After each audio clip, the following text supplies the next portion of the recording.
Assalomu alaykum jamoat.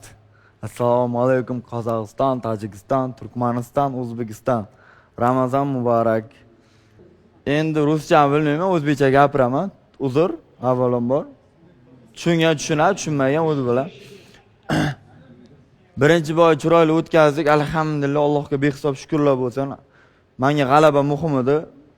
Men 3-marta klitkaga kirishim edi. Birinchisi Humo Arena bo'lgan, ikkinchisi zalda bir marta kirib ko'rganman. Uchinchisi shu Qozog'iston amlatida kirdim. Alhamdulillah g'alaba bo'ldi.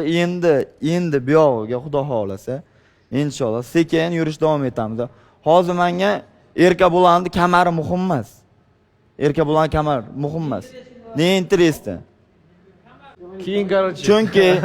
Chunki Xudo xolasa men kontraktimni tugataman. Keyingi kontraktga keyin boshlanadi. Men xohishlarim keyin uyg'onadi. Hozir men o'zimni o'rinimni bilish kerak. Bu chunki birovning mehnatining qadrini bilmagan o'zining mehnatining qadrini hech qachon bilmaydi. Chunki bular necha yildan beri bu kamarga erishguncha qancha boylik qildi, qancha narsa qildi. Kamil karate qancha o'rinlardan, qancha g'alabalardan o'tib ketdi. Mag'lubiyatlar 13 ta. Men hali bittagina yutib qanday kamarga borib yopishishim mumkin? U birovdan qo'rqishmas. O'zbekning bolasi hech kimdan qo'rqmaydi. O'zbekning bolasi UFC'larda jang qilyapti. U bizada hech qachon duh pazani, hech qachon zadni yo'q o'zbekning bolasida.